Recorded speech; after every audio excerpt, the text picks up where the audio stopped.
I never thought my father's hand would be the one to humiliate me. But in front of 30 guests under chandelier light, that's exactly what he did. The slate showed through the hall. My earring flew off, skidding across the marble floor. Gasps filled the room. And then silence, the kind of silence that swallows you whole. "Give her the keys," he growled, pointing at my sister, the unemployed princess of the family, dressed in glitter she didn't earn. She smirked like she'd already won. I felt 30 eyes drilling into me, waiting for me to submit. But I didn't. I turned. I walked out. My cheek burned, but my mind burned hotter. Outside, I slipped my phone from my pocket. My thumb hovered for only a second before pressing the button, the one I had prepared weeks ago.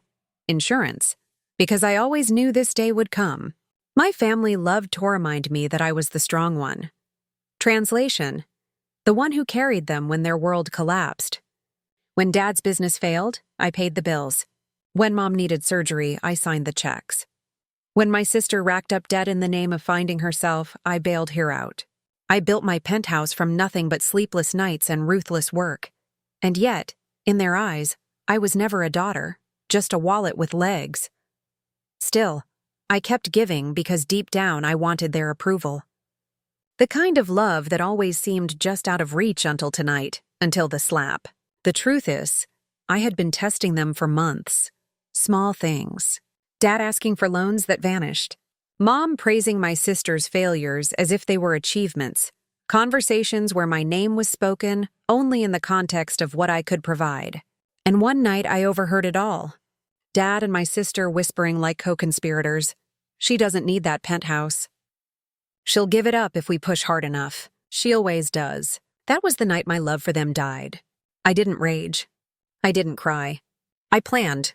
I shifted assets quietly. Every account under my name moved. The penthouse legally transferred into a trust they couldn't touch.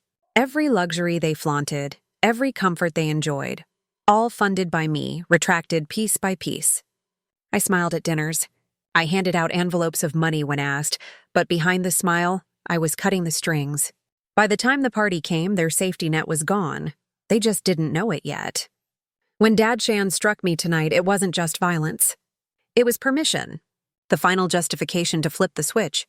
I walked out of that hall, pressed the button, and triggered the plan. 30 minutes later, she walked in.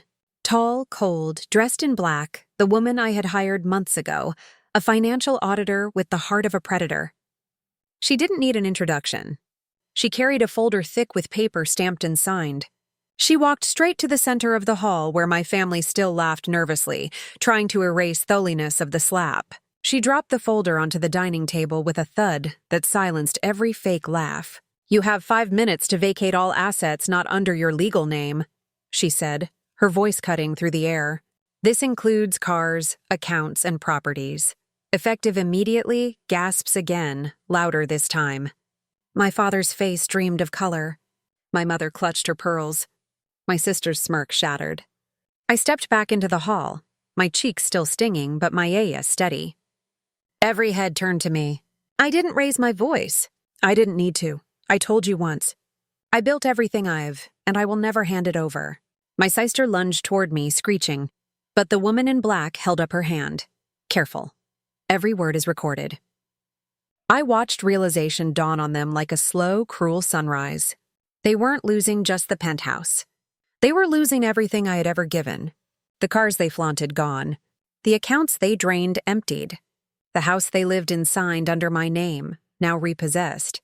In 5 minutes, their empire of dependency collapsed. I picked up my fallen earring from the floor, held it in my palm, and slid it back into place. The slap that sent it flying had become the symbol of their downfall.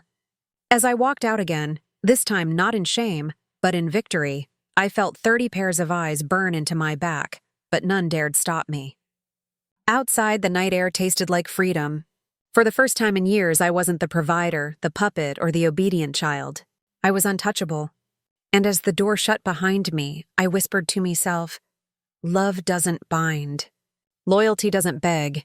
And family without respect is nothing."